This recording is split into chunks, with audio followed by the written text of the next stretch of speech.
Good afternoon, and welcome to the National Press Club. My name is Angela Greiling-Keene. I'm a reporter for Bloomberg News and the 106th president of the National Press Club.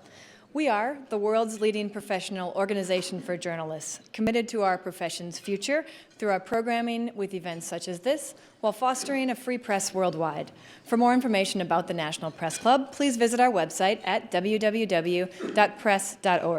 To donate to programs offered to the public through our National Press Club Journalism Institute, please visit press.org/institute. On behalf of our members worldwide, I'd like to welcome our speaker today and those of you in the audience. Our head table includes guests of our speaker as well as working journalists who are club members. And if you hear applause in our audience, I'd note that members of the general public are also attending, so it's not necessarily evidence of a lack of journalistic objectivity. I'd also like to welcome our C-SPAN and public radio audiences. You can follow the action today on Twitter using the hashtag NPCLunch. Now it's time to introduce our head table guests. I'd ask each of you to stand briefly as your name is announced. From your right, Herb Jackson, Bergen Record, Washington correspondent. Jean Tai, reporter with the Hexagon newsletter. Jim Michaels, military writer for USA Today. Viola Giger, senior writer for the United States Institute of Peace. Patrick Host, a reporter with Defense Daily. Catherine Skiba, Washington correspondent for the Chicago Tribune. Colonel Andy Rowling, special assistant to General Odierno. Allison Fitzgerald, finance and investigative reporter at the Center for Public Integrity and the chairwoman of the National Press Club Speakers Committee. Skipping over the speaker for just a moment. Eric Meltzer, news systems specialist at the Associated Press and the Speakers Committee member who organized today's event. Thank you, Eric. Colonel J.P. McGee, executive officer to General Odierno.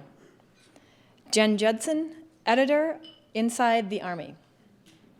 Carlo Munoz, a freelance defense and national security reporter. And Thomas Young, a retired Air National Guard senior master sergeant and currently a novelist.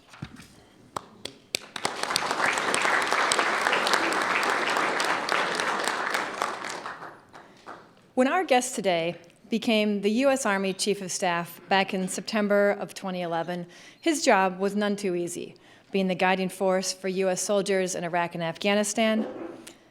He had served nearly 37 years. General Odierno fought in Desert Storm, was a key commander during Operation Iraqi Freedom, then became the head of the U.S. campaign in Iraq and leapt to Joint Forces Command. Saddam Hussein was captured under his watch in 2003. Now at the helm, he's fighting a war against sexual abuse in the Army, which has a higher rate than in other branches of the military. In a message to Army personnel, he said, quote, "The U.S. Army is failing in its efforts to combat sexual assault and sexual harassment." The general has also said sequestration budget cutting is making the fight against sexual abuse harder than ever. Quote, "From slowing hiring actions to delaying lab results, which hinders our ability to provide resolution for victims," unquote. The tightening of Washington's pocketbooks and higher than expected costs in Afghanistan have added another dimension of difficulty for General Odierno. Even though the financial restraints are certainly being felt, his message to the soldiers was clear. He said, "I just need you to stay focused on what you do to train, to sustain your equipment, to develop leaders, to take care of our families. Do the best you can with the resources we give you," he said. General Odierno has stood by President Obama's measures to shrink the size of the Army by 80,000 troops by 2017 while working to increase its capabilities. A native of New Jersey, General Odierno is married to his high school sweetheart, and they have 3 children. He holds degrees from West Point, the Naval War College, the Army War College, and North Carolina State University. General Odierno's son, retired Army Captain Tony Odierno, had his vehicle hit by a rocket-propelled grenade in southwest Baghdad in 2004. Tony is now Secretary of the Board of Directors of the Wounded Warrior Project. Please join me in giving a warm National Press Club welcome to U.S. Army Chief of Staff, General Ray Odierno, who will proceed straight to questions and answers rather than starting with the speech.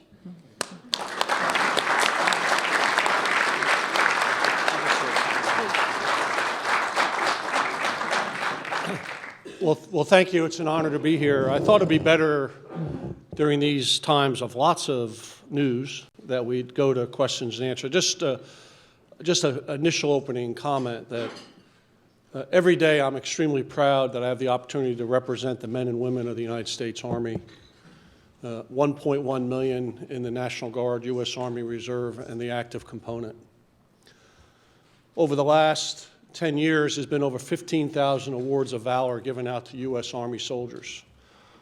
9 Medal of Honors, almost 30 Distinguished Service Cross, 600 Silver Stars, and many other awards of valor because they did what we asked them to do, go and help provide security for this great nation of ours. And it's important that we continue to think about that as we move forward and look to the future. And what are our national security issues? What are the things that we have to be concerned with as a nation?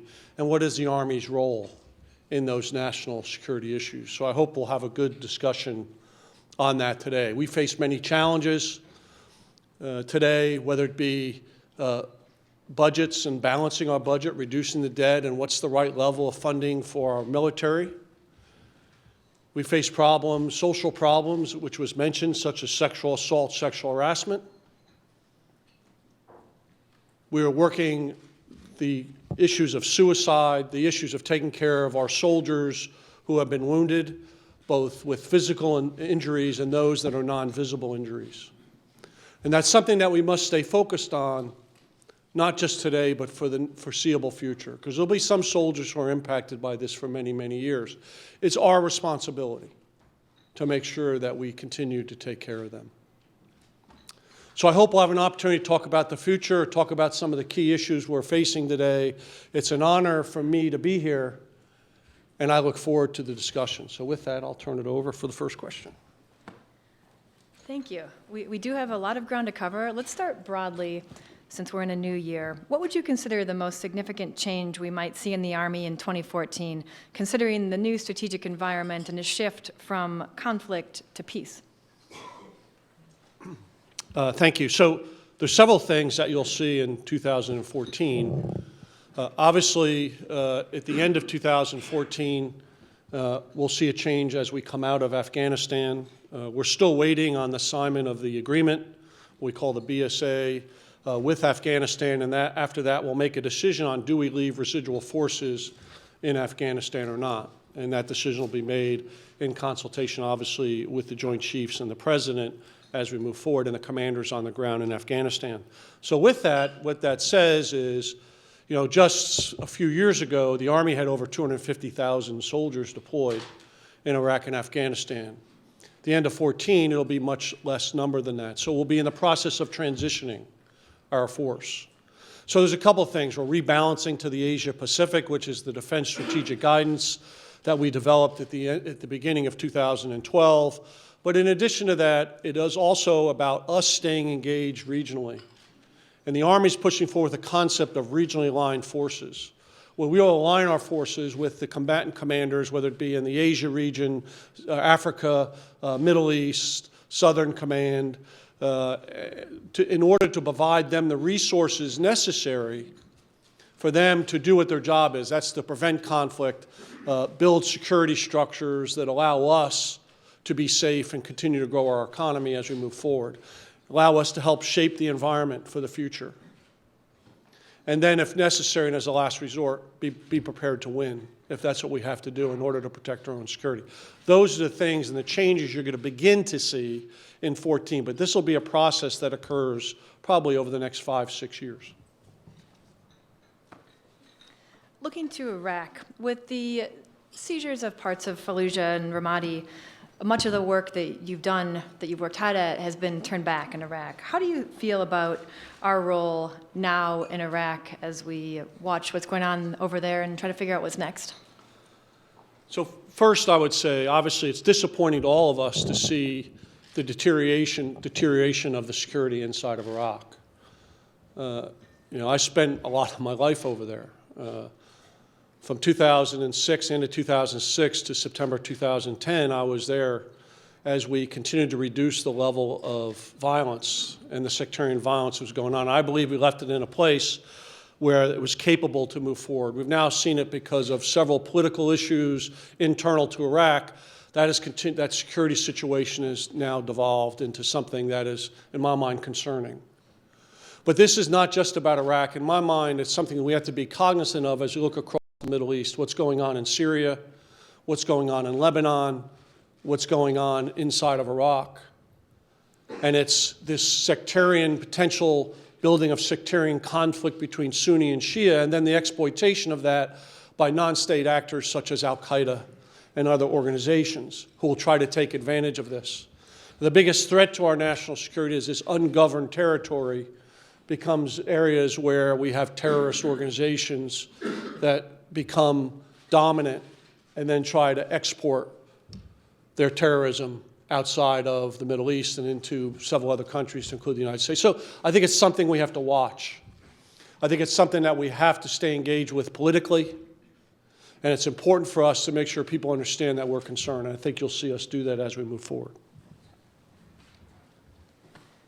Can the U.S. keep al-Qaeda's expansion there at bay without having troops on the ground?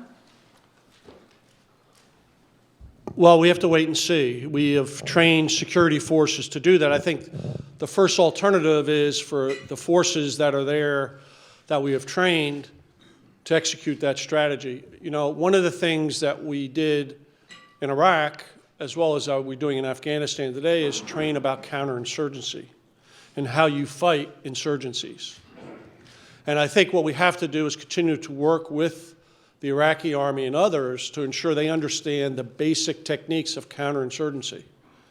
And so I think we continue to do that. We have a very small element on the ground that works in the embassy that has some expertise that can continue to help in these areas. And I think it's important that we do that. It's also important that we continue to ensure that we stay involved diplomatically, which we are, as we work through. So we got to wait and see. I would say this is certainly not the time to put American troops on the ground. I think it's time for them to step up and see what they can do, and we have to just wait to see and see if it becomes part of our national security interest to put people on the ground. But I think right now our goal is to let them take care of this problem, and we'll continue to work with them to try to solve this problem as they go forward. But it is dangerous. The thought of Al-Qaeda getting ungoverned territory is something that we have to be very cognizant of. And as we continue to work with them, as they can conduct counter-terrorist operations as well. And that's what we'll focus on as we move forward. You said you don't think we should send troops back into Iraq, but if we did still have troops there on the ground, could these seizures have been prevented? Did the U.S. blow the endgame by removing all the troops when they did? Well, I would just say, I mean, I can be, you know, we can all be Monday morning quarterbacks on this. The answer is I don't know what the answer is to that. What I do know is, as I said earlier, we provided them an opportunity. When we departed in 2011, the levels of violence in Iraq were the lowest they had been in a very, very, very long time. Their economy was growing. They're exporting more oil. They had a political system in place that appeared to be working. But since those times, that political process has begun to deteriorate. Their economy actually has continued to grow because they continue to export more and more oil, because they now have access to their oil fields. They have access to exporting that oil. So it's important for us to try to assist them in getting that political process back on track. And part of that is making sure that they understand all the different factions inside of Iraq, and we don't alienate factions. When you alienate factions, you tend then to provide opportunities for non-state actors such as Al-Qaeda and other terrorist elements to try to exploit that. And I think that's the message that will continue to work as we move forward, that it's important to bring everybody into the political process, continue to improve economically, and we can continue to assist them in understanding how you fight potential insurgencies. Given the uncertainty in Iraq at this point, how do you answer questions from veterans and soldiers about the merit of the time they spent there? There was a piece that was recently published by Paul, I'm going to mispronounce his last name, Soldra, who wrote a piece about questioning the service there titled, "Tell Me Again, Why Did My Friends Die in Iraq?" What do you say to people who are thinking along those lines? Well, first off, there's many of us who spent a lot of time in Iraq. There's many of us who have personal sacrifices inside of Iraq and Afghanistan. The bottom line is we raise our right hand in order to defend the Constitution of the United States. And when we do that, we are prepared to go forward and do what is necessary, as we're asked to do by our civilian leadership, in order to provide security for this nation. That's what we did in Iraq. At a time when it was believed that we need to go there, our military went. We were prepared, we went. I believe we left it in a way that enabled it to move forward. We eliminated a ruthless dictator, which we tend to forget about, an incredibly ruthless individual who, as I was there longer and longer and longer, the stories I was told by many different Iraqis, to include their military, were actually gruesome in the life that they had to live inside of Iraq under the leadership of Saddam Hussein. So I just think you have to look at it in those viewpoints, that we raised our right hand, we did our job, we left it in a way that was important. It is incredibly difficult for us to deal with the lives that were lost, no matter what the cause is. It's difficult to deal with lives lost in Afghanistan. It's difficult to deal with lives lost in Iraq. It's difficult with lives lost that are lost to a car accident of a military member or a suicide of a military member, because we're brother and sister in arms. And there's a relationship there that's built that you'll never forget. And so I can never explain properly to anybody when somebody gives their life. But the bottom line, what I do know in each and every one of those cases, they raised and volunteered to be in the military because they were proud to be part of the Army. They were proud to do this mission. They were proud to be involved with that. And many of them died doing the things that they wanted to do. And that's what I remember. I remember their service and their sacrifice. And I remember that they dedicated themselves to something much greater than themselves personally. That's what the Army's about. And that's what I remember, even though I know it's very difficult as we look back at some of the sacrifice that were given. What sort of future do you see for Iraq? And besides the small staff left in the embassy, what sort of role do you see for the U.S. in that future? When I was over there and I used to have people come and visit me, I'd show them a map of the Middle East. And if you look at it, Iraq is right in the center of the Middle East. To the west is Syria, Jordan. To the east is Iran. To the south is Kuwait, Saudi Arabia. To the north is Turkey. It's in a strategic location inside of the Middle East. It's a very important location. So for us, in my mind, it's an important country in the Middle East. We are still allies and partners with Iraq. We have to build on that partnership. We have to make it a partnership that allows us to build security in that region. And I think that's what we have to do. Right now, it's disappointing what's going on. Nobody's going to deny that. But again, there's still potential. There's economic potential. I believe there's political potential. And we have to continually to work hard to help them to reach a state where they can be a good, strong partner of the United States in order for us to sustain the right level of stability. And I would be the first one to admit that today that's looking a bit shaky. But we have to keep working it very hard as we move forward. Looking over to Afghanistan as you prepare for a troop withdrawal there, what lessons do you have from the Iraq drawdown to apply to Afghanistan? So I think even though we're very cognizant of the fact that Afghanistan is very different culturally, very different security-wise, difference between Iraq and Afghanistan, there are some parallels that are important. One, I think,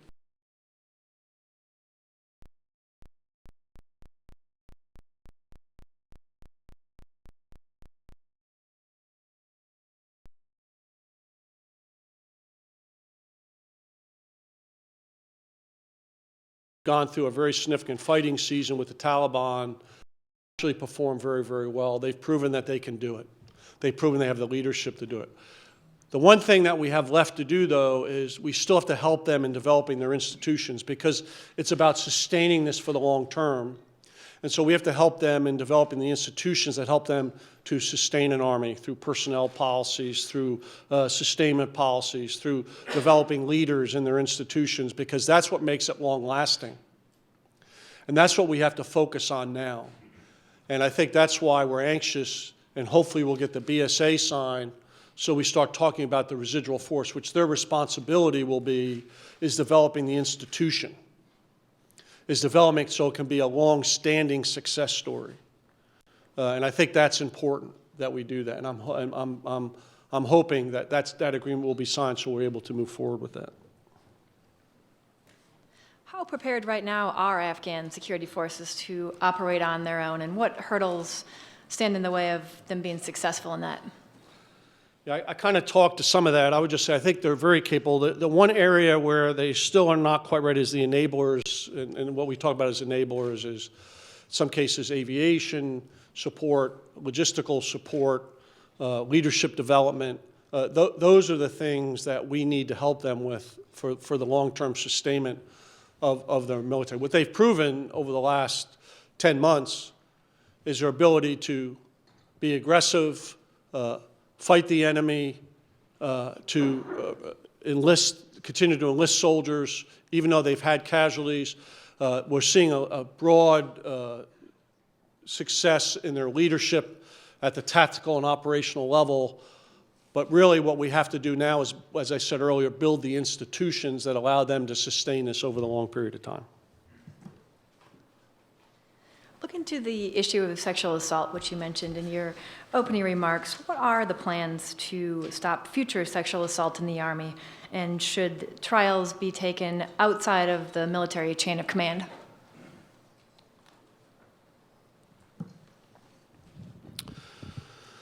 So, sexual assault is a complex problem that has to be dealt with on several different levels.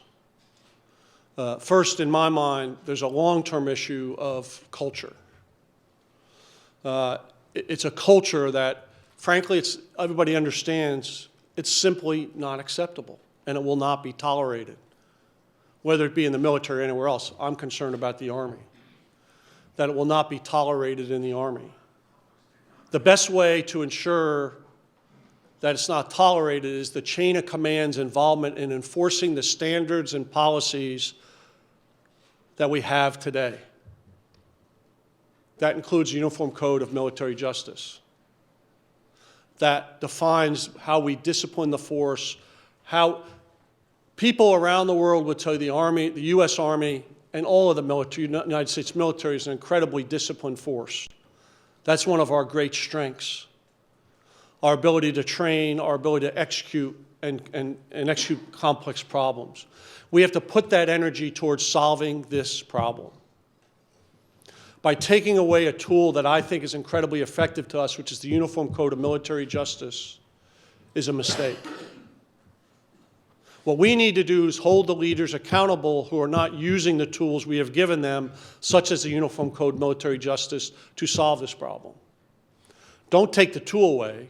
What we have to do is hold those accountable who aren't using the tool properly. The chain of command is the essence of who we are. My experience tells me I trust the chain of command, I trust our commanders. That doesn't mean 100% of commanders are doing the right thing. And those who are not, we have to hold accountable. That's what we have to do. We have to make sure we are taking care of our victims. We are providing them the resources in order for them to move forward, that they don't become victims again and again and again. And what I mean by that is not a victim of a sexual assault, but a victim of the process. And we have to put procedures in place that ensure that doesn't happen, that we protect our victims, that we take care of our victims, and everybody understands about how we take care of our victims. And the best way to do that is a strong chain of command. This is a problem throughout our society. It bothers me that in the U.S. Army, we should be the ones who can solve this problem. We've dedicated ourselves and will continue to dedicate ourselves to this. We've had an increase in reports of sexual assault. I predicted that. I knew that was going to happen. Because people are understanding now we're taking this seriously. And many of the reports that have been increased are ones that happened 5 years ago, 4 years ago, 6 years ago. People now understand they can come forward. It's not perfect yet. We still have a long way to go. And the pressure we're getting is good, because that will help us to continue to make sure that we stay on point to solve this problem. For me, as the Chief of Staff of the Army, this is fundamental. As a soldier, we're supposed to have complete trust in each other. For us to be successful, we have to trust the person on our right and our left.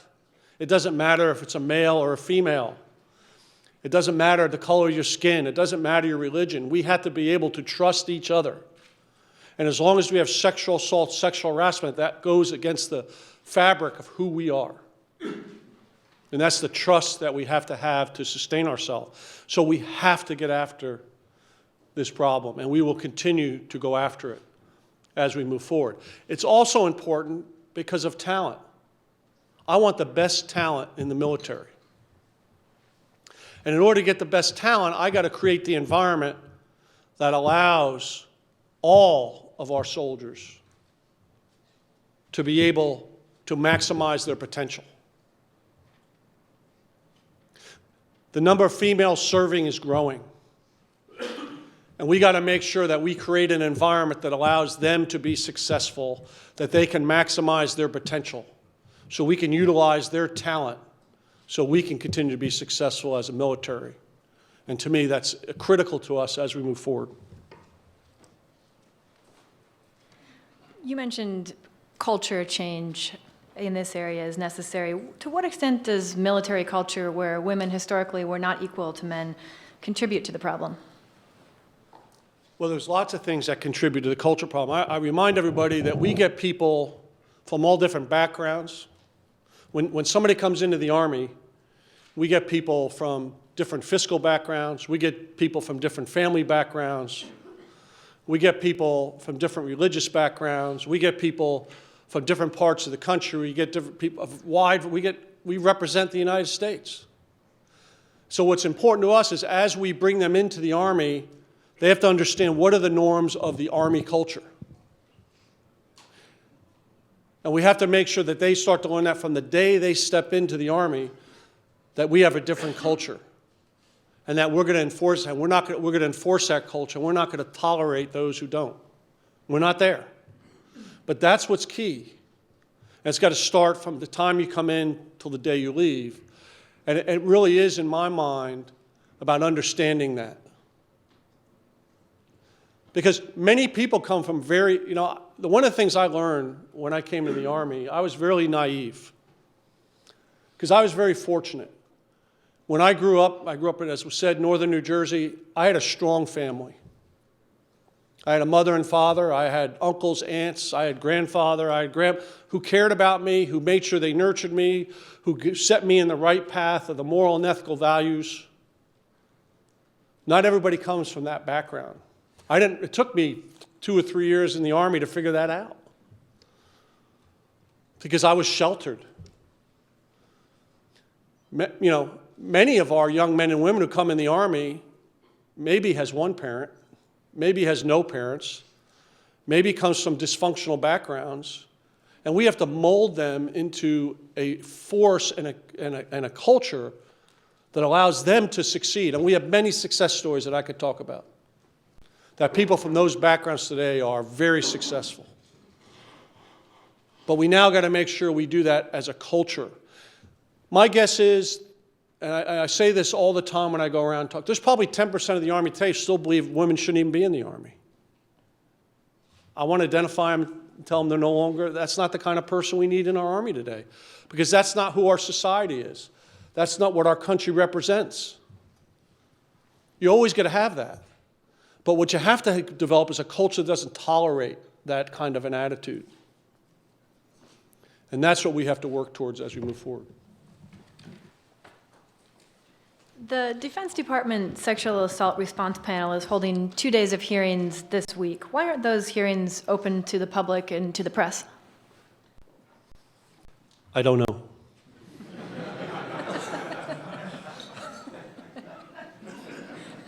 Well, when you find out, you can get back to us. I'd ask that question to Congress. I think they're holding a hearing, so. Speaking of women in the military, the Army and other services have been ordered to lift the ground combat exclusion for women. When do you expect the Army will open Ranger School and some other schools that remain closed to women? And when they do, will the curriculum or requirements for the courses change? So last year, the Secretary of Defense, Secretary Panetta, signed an order that says there's no more exclusion of females from any. There's no restrictions on females serving in any duty assignments within all the services. As part of that, we were given a period of time that I have to report back at the beginning of January of 2016, the end of 2015. I have to report back on how we're going to do that. So what we're doing now is we are going through a very significant process on how we will integrate women into all MOSs within the Army. We have taken outside expertise, inside expertise. We are developing common standards, and it's really basically four branches that are effective: artillery, engineers, armor, and infantry in the Army. And we are now developing those common standards and figuring out what they will be as we begin to integrate women into those MOSs and specialties. And by the end of 15, I then have to report out to say, yes, we are going to integrate them in all those, or I got to be able to make an argument of why we shouldn't. My view is we are heading in the right direction, and we should be able to integrate by the end of 15. The other thing we're looking at is we're looking at the initiatives that it takes in order to set them up for success. How do we shape this in such a way where we just don't throw women into these jobs without the right preparation?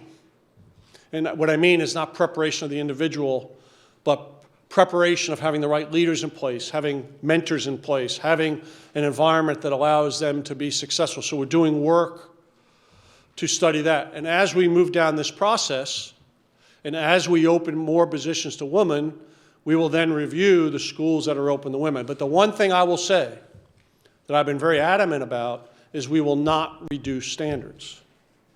The standards will remain the same. And all the women that I talk to do not want the standards reduced. They want it to just be standards-based, and we're working our way through. And that's why it's important that we study this and get it right. So I think we're on the right path. We've opened up actually some artillery jobs now that were not open already this year to female officers and to female soldiers. And we'll begin to do that slowly over time as we work our way through this process. Looking to spending challenges, can you comment on how sequestration, the shutdown last year, and general partisan bickering have affected military readiness? So there's several issues with sequestration, and let me first talk about the shutdown. The impact of the shutdown, frankly, has been on in my mind, the morale of our civilian workforce, who's been dedicated themselves to the Army, to the Navy, to the Air Force, to the Department of Defense for some time, because there's two things that happened based on sequestration. We had originally started out as a 12-day that went to a 6-day furlough, and then right after, immediately that, we had a shutdown. So they've lost their confidence based on the security that they've had. And we got to regain that confidence in our civilian workforce. And so that's one of the challenges we have with sequestration. Now let me talk a little bit broader about the readiness issues. So there's two issues with sequestration. First, in my mind, from my perspective, is that the the ramp of it, in other words, the upfront reductions that were part of sequestration, made it impossible to properly manage in running the enterprise of the U.S. Army, U.S. Navy, U.S. Air Force, and I'll talk for the Army. Because of the large, you got to remember that our budget is based on really three major things: people, our ability to modernize ourselves, and our readiness. And there's lots of things under readiness. There's several things under modernization, such as capital investment and other things that we do. And you got to keep those in the right balance. Sequestration forces us to go right out of balance, because I can't take out people fast enough to get the dollars to put into readiness and modernization in order to keep that balance. And so what it's created in the Army is we have about a 3-year window, 14, 15, 16, where we're really out of balance. So our readiness and our modernization programs are taking the hit because I can't take people out fast enough. We're taking out about 20,000 a year. If I go higher than that, it costs me more to take them out. And so we start reducing the savings that we're gaining from the people. So that's the dilemma that we have. So what it did is it impacted our readiness in 13. Now, the agreement that was made in December, the bipartisan budget agreement, helps us significantly in 14. So it buys back, it gives us money to buy back some of the readiness. 15, it's a lower number. But the problem is that's great for 14, and I'm thankful for that we've gotten that money. But if we don't sustain it, we're going to go right back to where we were in terms of this this problem between the balance of end strength, readiness, and modernization. And so we got to keep that. And right now, if we go to sequestration, I can't get that in balance until about 2020. So what that does is that gives us a period of about 6 years of vulnerability because of this imbalance that we have. And that's the struggle that we're having right now as we work our way through this. And that's my concern. Now, I would just say on top of that is I believe the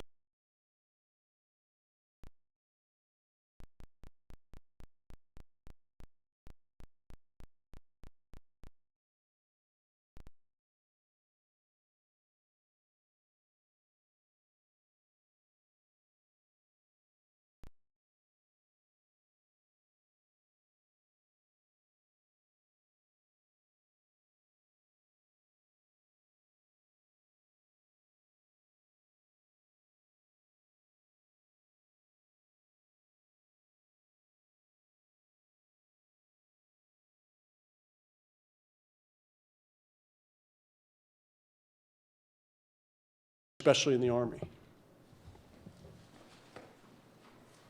For that end number, is the Army still planning to have its end strength at 420,000, given the budget situation we're in now with the signed bill?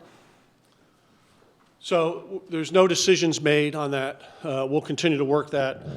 What we have done is the Army's going to move to 490,000 by the end of 15 instead of 17. We've sped that up. And the reason we've sped that up is to better balance the readiness and modernization a little bit quicker.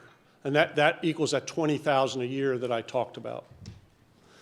As I stand here today, we're at about 500. We started at 570. We're about 527,000 or so. We'll be down to about 510,000 by the end of this year. And then by the end of 15, we'll be down to about 490,000.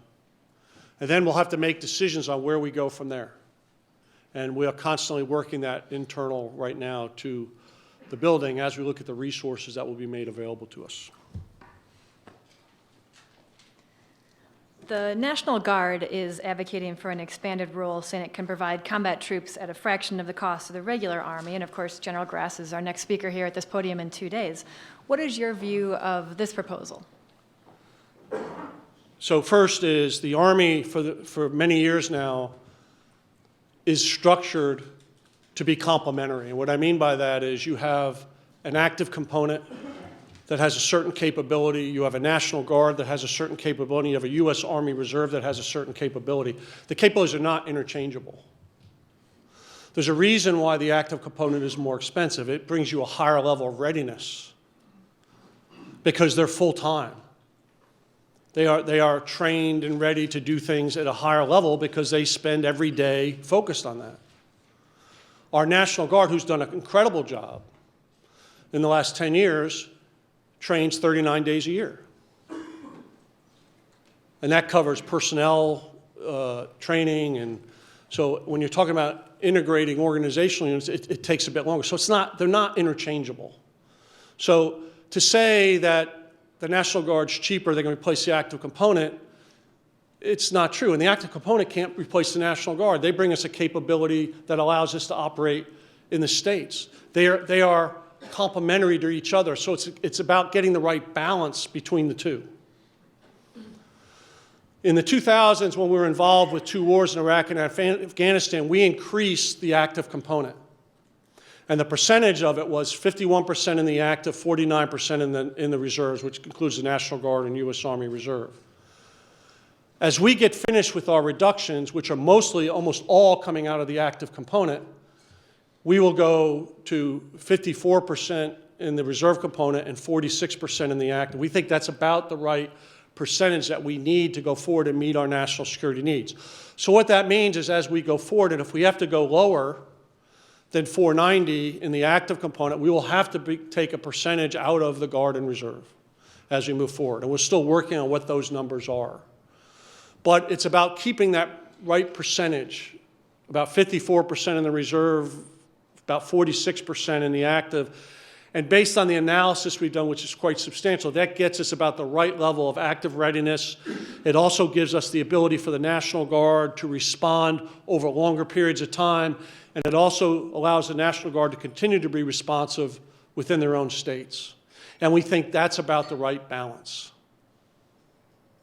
Now, if we have to go to the lowest numbers, which is full sequestration, nobody agrees with those numbers, but that's based on the budget levels that we were given.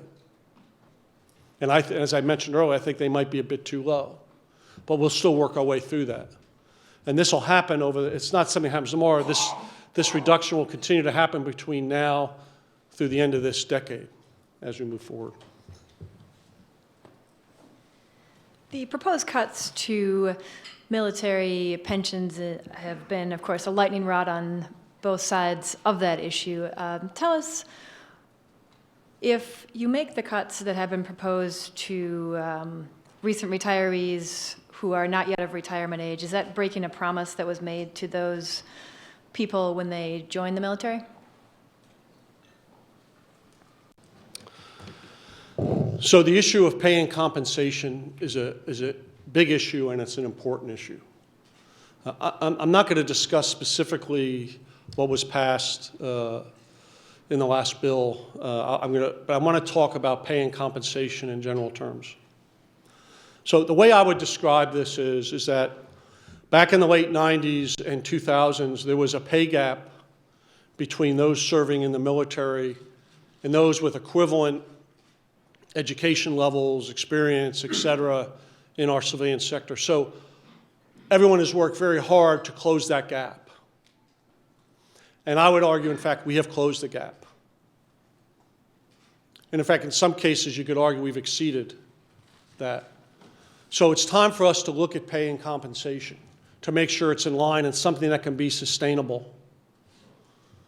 I believe that if we continue along the path that we're on, that the cost of soldiers, sailors, airmen, Marines will be at such a level that we'll have to even reduce our end strength more because we can't afford them.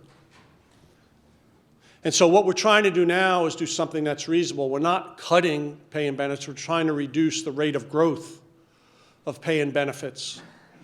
And so we're looking at packages that will allow us to do it, but it's got to be a comprehensive package that does this. What I worry about is we can't be piecemealed because we got to understand what the total impacts are on our soldiers, and is it enough for us to keep the all-volunteer force? So it's important that we look at it as a total package. We are attempting to do that. We're still working our way through it. But it's something that you have to be very careful about how you do this. Because what you don't want to do is what you don't want to do is undercut the foundation of an all-volunteer Army or volunteer Navy or volunteer Air Force, because it could have significant impacts as we move to the future. So you got to look at this very carefully, and it's something that has to be really done in a very comprehensive way, and we are looking at that as a Joint Chiefs, and our hope is to put together a package that is one that will sustain all volunteer Army, will be fair to our soldiers, our retirees, our families, but also understand that we have to reduce the costs as we look to the future. What do you think of Chairman Iss's proposal to link rolling back the cuts in military benefit increases to being able to end Saturday delivery at the Postal Service? Is it a wise move to link the future of Army benefits with the future of the Postal Service? I concern myself with what I just said, is taking care of our soldiers and our families and our veterans and our retirees, and my focus is on ensuring we do that properly. So, you know, I have not thought about being linked to anything else. What I'm worried about is making sure that we have the right compensation packages for our men and women who serve, and make sure that we're able to sustain an all-volunteer force that enables us to sustain the level of national security that's necessary for our country. Looking to Asia, what is the Army doing to support the Defense Strategic Guidance call for a rebalance in the shift in the Asia-Pacific region? And what does that mean for other regions, especially the Middle East? So what a lot of people don't realize is today, as I stand here, we have about somewhere between 84 and 88,000 soldiers assigned to the Pacific Command. That's quite an investment that we have in the Army. That's available to the Pacific Commander in order for him to prevent conflict, shape the environment within the Pacific Command. And we're doing that through a variety of ways. We're doing that through rotational presence. We're doing that from building partner capacity. We're doing that from building relationships throughout the region through several different exercises that we do on a regular basis, and we're going to continue to do that. What happened, though, is in the years of the wars of Iraq and Afghanistan, many of those soldiers that were assigned to PACOM were off in Iraq and Afghanistan. Last year, we stopped that. So they are now all back in the Pacific region conducting these proper operations. So that's our rebalance, as we call it. I mentioned quickly before about our concept of regional alignment of forces. What we'll do is those units that are assigned to our Forces Command, which is most of the units in the continental United States, they will be then aligned with CENTCOM. They'll be aligned with AFRICOM. They'll be aligned with other areas in order for them to be used in order to support those commanders' mission. For example, today we have about 2,500 soldiers in Africa based on the regional aligned force concept. We have 45 soldiers who's been there now for several weeks at the embassy in Sudan, providing security for the embassy. Those are the kind of missions we will use with the soldiers we have from the continental United States, using them in an expeditionary manner in order for us to move forward in building security capabilities around the world. The example I like to use is about 3 or 4 weeks ago, we deployed a 15-man platoon commanded by a female to Ethiopia to conduct training and humanitarian assistance activities. Those are the kind of things that we will do to continue to support commanders as we come out of rotational forces currently in the Middle East and in varying places in the Middle East. We will continue to support that as long as there's a requirement from the combatant commands. And what we're doing with regional aligned forces, we're allowing them now to become experts in that region so they understand what they're getting involved with and are better able to execute the missions that are given. So we have significant soldiers assigned in the Pacific, which helps us with that rebalance. We'll use forces that are in the continental United States in order for us to continue to help us engage in very key areas, such as North Africa, such as places in the Middle East, which will enable us in order to continue to provide what's necessary for them to prevent conflict in the future. How do you resolve the conflict with the Marines related to the Asian pivot? There is no conflict. I mean, I find this very interesting when this is a Washington thing. It really is. This is a Washington thing. So, gosh, I mean, Marines and Army can't operate in the same way we've been doing in Afghanistan and Iraq for 12 years. This is about utilizing the capabilities of every service to accomplish your mission. This is not about Army versus Marine Corps. This is about us utilizing, we have very distinct assets, they have very distinct assets. It's about making those available to the PACOM commander for him to execute his mission. We don't base the size of the Army on our regionally aligned missions. It's based on our ability to respond in case we have to win in a war. That's what our size is based on. So this is a Washington thing. So this is not a competition between the Marine Corps and the Army. This is about providing the capabilities that we each have to support the combatant commanders who are given the responsibility to maintain security around the world. Can you comment on the deployment of a cavalry brigade that was announced to Korea today? Does this represent a permanent increase in Army commitments to Korea, or a temporary increase, or just replacement of forward-based units? So what's going on is, as we're coming out of Iraq and Afghanistan, one of the decisions we made in the Army is we are restructuring our brigade combat teams. What does that mean? So during the Iraq and Afghan wars, we went to 2 battalion, maneuver battalion brigades. And I know I don't want to get too into the weeds here. But we did that mainly in order to meet our requirements in Iraq and Afghanistan. In the past, we've always had 3 battalion brigades, which through all the analysis that we've done allows us to do the things that we need to do. So what this is doing, we have a 2 battalion brigade in Korea. So this rotation of this battalion is rounding out this brigade to be a 3rd battalion in the brigade like we are doing in the rest of the Army. And we will continue to rotate those units in and out of Korea. So this is something that we've planned for a while. It's something that we're executing now. And it allows us then to make sure we're consistent as we apply the resources of our Army, not only in Korea, but in other places around the world. I want to be sure to talk a little bit about China before we run out of time. You've expressed your concern about cybersecurity threats from China, and of course, China has declared a new air defense identification zone. Can you talk a little bit about your concerns there and what the Army's role will be in addressing those 2 issues? Well, what I'd like to do is talk about cyber in a more general aspect. I think it's an important topic. You know, how I see cyber is cyber operations, cyber defense is important as we continue to move forward. In some cases, you could consider it a new form of maneuver. You know, what it is it's a relatively now inexpensive way to attempt to impact issues around the world. And I'm not going to point fingers at China, Iran, or Russia, or anybody else. But it's about a capability that people can now exploit in order to try to gain advantages.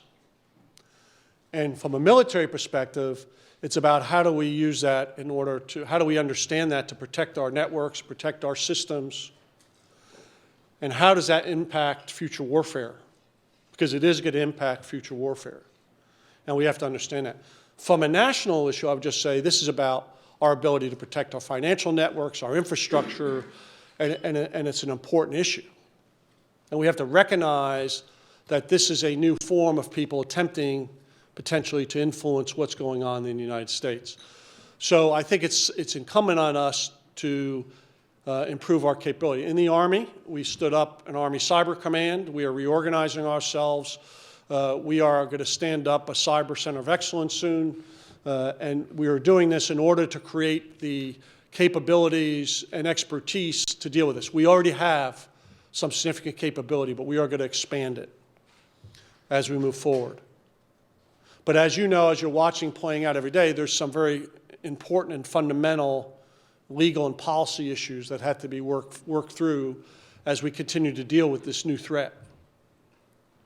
And so for me, that's probably the most important thing. In terms of the China and the establishment of of what they consider to be a sovereign fly zone to China. Again, this is about us working through some very difficult issues in order for us to ensure that we sustain a level of security that's necessary for us and in the best interest of our allies, and in the best interest of building strong relationships with China so we maintain a level of security that allows economies to continue to grow. And so this is something we just have to constantly work with them and constantly work with our other partners in the region as we move forward.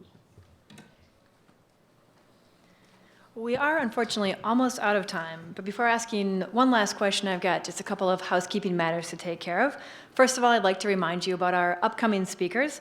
On January 9th, we have General Frank J. Grass of the National Guard. We will follow up with some of your questions, I'm sure, with him. On January 10th, we have Joseph Boardman, the CEO of Amtrak. And on January 15th, we have Christine Lagarde, the head of the IMF. Secondly, I would like to present you with our traditional National Press Club coffee mug. Thank you. You're welcome. Thank you. You can never have too many coffee Never. mugs. I just want you to know that. Thank you very much. Thank you. And one last question. We try to end on a lighthearted note. So I am told that you are a big New York Giants fan, and that you've... That's not lighthearted. Eli Manning preceded you a couple years ago as a National Press Club speaker. I want to know if you have any lessons learned from your Army service, strategy, drone strikes, anything that can help, that you can use as advice for the Giants. Well, first off, I actually am very close friends with Tom Coughlin, who's the coach, and I've also had the opportunity to know and get to know very well Eli Manning. They have some work to do. The only thing I'm positive of is that we did beat the Redskins twice this year. I know that's not saying much, but you gotta live on whatever you got here. But what I'll say is I think actually we saw some great leadership by the leaders of the Giants during very difficult times. They played hard right down to the last game, even though they were out of it. And I think that will help them as they move forward. And that's the kind of spirit that we have in our Army as well. We'll continue to fight until the last possible minute in order to be successful. So I'm confident the Giants will be successful next year. Thank you very much.